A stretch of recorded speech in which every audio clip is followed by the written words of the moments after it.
As you can see, our Chris Immersion is braving the cold temperatures in Atlanta and has more on that. Hi there, Chris. How are you? You know, Natasha, it's probably a good thing I'm not a meteorologist, because I would have to estimate this probably 35 degrees below zero. It's probably not factual, but that's the feels like temperature for Atlanta right now. We'll get back to day 2 of our coverage of the Celebration Bowl, coming to you live from outside Mercedes-Benz Stadium here in downtown Atlanta. Obviously, earlier this afternoon, the G-men took to the field to get a little practice underway, get a little walkthroughs done. That's where we figured out where this offense is getting ready to put some work on, as we're getting ready for a North Carolina A&T squad that's 4th in the country in overall defense, including these guys are giving up only 12 points per week. They're also in the top 10 in passes intercepted so far this season. Now, Grambling quarterback Devontae Kincaid, along with everyone else on that side of the football, will certainly have the work cut out for them. Their D-line, their front seven, they got a nice D-line. I feel like they depend on their D-line to make up for a lot of things. So they depend on them to get to the rush, to the quarterback, and disrupt a lot of things. I mean, that's my job. I'm make up for anything that I have to.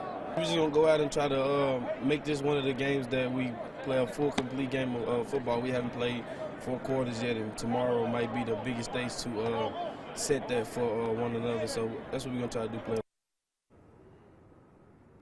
And boy, that Martez Carter, he sure can go. Former Richwood standout doing big things on the football field with Coach Broderick Fobbs and company. Now we'll have more coverage, including highlights tomorrow on KTVE 10 News at 6 and 10. But in the meantime, Natasha, let's send things back to you in the studio. Tough game to watch in Starkville as LSU fell 37-7 at Mississippi State. The worst loss the Purple and Gold had to an unranked team since, get this, November 1943. Besides the defense giving up 465 yards to the Maroon, penalties killed them, 9 to be exact, that cost the Tigers 112 yards. The day also included 2 players on D to be ejected for targeting. Despite all the negativity from the evening, could this be what Ed Orgeron and company need? This is going to be a turning point for us. It better be. I learned a lesson.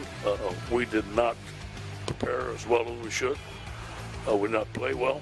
It's my responsibility. I think it's good that they're angry. I know the coach is angry. We're angry at ourselves. We could have coached better. I know they felt they could have played better. And we can't underestimate anybody, especially when we're going to their house. Those guys won't fire them. And that was a crazy game. I mean, that was not a pretty game. I didn't see it, so I mean, what happened? Did they fall apart? It fell apart completely. I mean, the worst loss is November 1940. The Gordon was 2 then. I mean, can you believe that? Oh he my was God. 2. Revenge is going to be served. Oh my goodness. I may not. As our very own Chris Immersion explains, while Amani Wright's path has taken her to Tallahassee, she still has some strong ties here back to Northeast Louisiana. When one of the top teams in women's college basketball, Florida State, visited Grambling, many Lady Seminoles saw it as another game.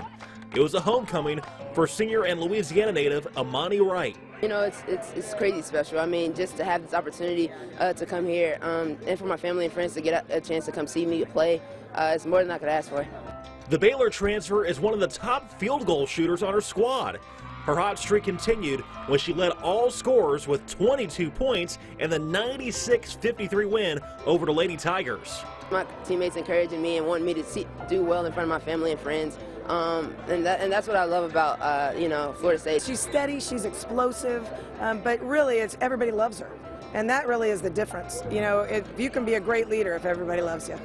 Both of her parents started on the hardwood at Grambling in the mid-1970s. Her father, Larry, went on to play in the NBA, even won a ring with the 1977 Washington Bullets. Amani came to Grambling's basketball camp maybe in the 4th grade. And after that, her mother kept her involved in it. And she really fell in love with the game.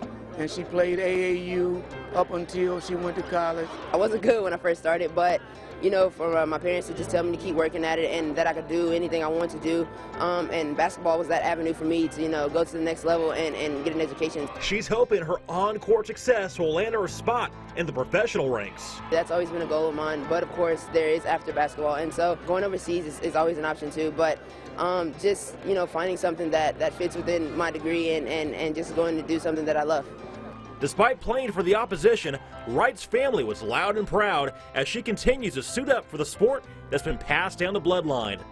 You know, when you see your kids doing something special, but all my kids participated in sports. All of them received scholarships to college. I never had to pay a penny, so I've been blessed.